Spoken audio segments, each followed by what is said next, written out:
Dalam melakukan peledakan di tambang, ternyata banyak terdapat prosedur yang harus dilakukan sesuai dengan peraturan yang telah ditetapkan. Di dalam tambang, proses blasting adalah proses peledakan suatu material batuan yang bersifat masif, dan blasting ini dilakukan karena alat digging seperti ekskavator tidak mampu menggali batuan yang keras. Serta blasting merupakan salah satu aktivitas dengan resiko tinggi serta syarat akan peraturan hukum. Sebelum proses peledakan, dilakukan terlebih dahulu pemetaan titik peledakan. Selanjutnya adalah proses drilling atau pengoboran untuk membuat lubang ledak pada batuan induk yang bersifat keras dan masif. Di dalam kegiatan drilling ini juga memiliki jarak dan beberapa pola, seperti pola zigzag, pola bujur sangkar, pola persegi panjang, dan lain-lain. Hal ini agar nantinya distribusi energi yang dihasilkan lebih optimal. Selain itu, diameter lubang ledak juga tidak boleh terlalu lebar maupun terlalu kecil. Jika terlalu kecil, akan mengakibatkan kurangnya tekanan. Dan jika terlalu besar, maka dapat berakibat tidak menghasilkan fragmentasi yang baik, dan begitu juga dengan kedalaman lubang ledaknya. Setelah proses drilling, adalah proses peledakan. Selama aktivitas peledakan, ada beberapa hal yang harus dilakukan sebelum peledakan dimulai, seperti menunjuk personel yang berkualifikasi. Kemudian lokasi peledakan juga harus dipasang rambu informasi peledakan yang terpasang di pintu masuk area blasting. Setelah lokasi peledakan diamankan, selanjutnya adalah proses mobilisasi bahan peledak menuju ke lokasi peledakan. Bahan peledak yang disimpan pada gudang handak dikirim menggunakan unit yang sudah ditentukan, dan saat mobilisasi juga wajib dilakukan pengawalan saat keluar maupun kembali ke gudang handak. Kemudian berikutnya adalah proses charging atau penempatan bahan peledak di lokasi peledakan. Bahan peledak yang biasa digunakan dalam blasting adalah ANFO. ANFO merupakan bahan peledak yang terbuat dari campuran amonium nitrat. Serta banyaknya bahan peledak yang digunakan juga tergantung seberapa besar area yang akan diledakkan. Setelah proses charging, maka lubang ledak disumbat menggunakan material penyumbat dan dilakukan pemadatan. Hal tersebut agar tidak berpotensi mengurangi kualitas hasil peledakan, serta meminimalkan fly rock, yaitu fragmentasi batuan yang terlempar akibat hasil ledakan.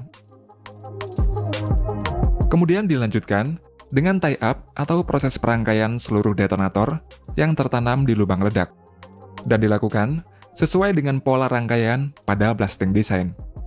Nantinya ketika proses tie-up selesai dilakukan, maka wajib dilakukan pengecekan pada rangkaian peledak untuk mencegah misfire atau lubang ledak yang gagal meledak. Detonator yang digunakan terdiri dari non-elektrik dengan delay untuk lokasi dekat struktur, dan detonator elektrik untuk lokasi yang jauh dari struktur. Setelah itu, detonator dirangkai dengan kabel penghubung ke tombol blasting, kemudian proses firing atau peledakan siap dilakukan. Saat proses peledakan siap dilakukan, maka koordinator atau pimpinan peledakan akan melakukan pengecekan kepada seluruh tim road blocker untuk memastikan keamanan. Jika kondisi sudah dinyatakan aman, maka pimpinan peledakan akan menginstruksikan blaster untuk melakukan proses firing.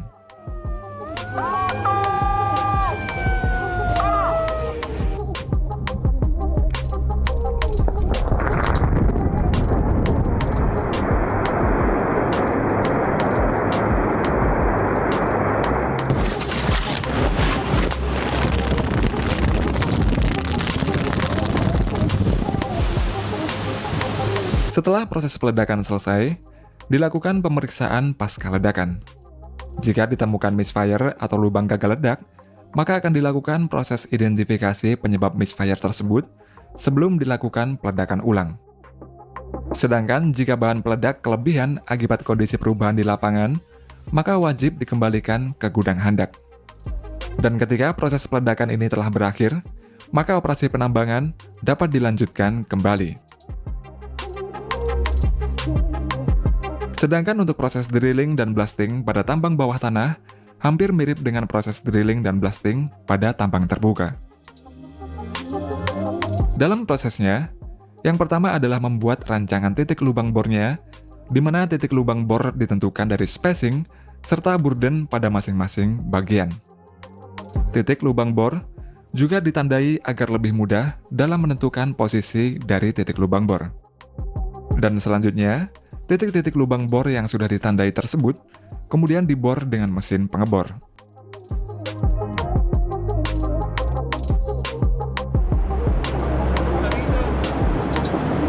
Proses berikutnya adalah persiapan bahan peledak beserta aksesorisnya. Para pekerja akan mempersiapkan jumlah bahan peledak sesuai dengan lubang peledak yang telah dibuat. Kemudian lubang bor tersebut dilakukan charging atau proses pengisian bahan peledak yang nantinya akan dihubungkan dengan detonator.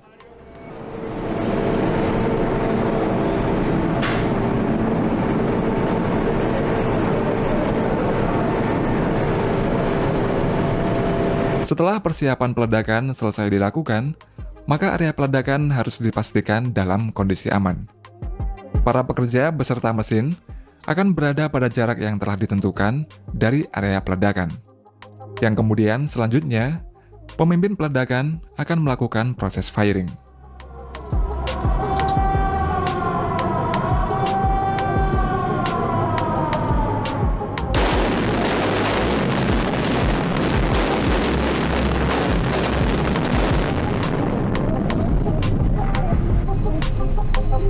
Ketika peledakan selesai dilakukan, maka area peledakan akan dibersihkan dari debu serta asap hasil ledakan menggunakan sistem ventilasi yang terpasang.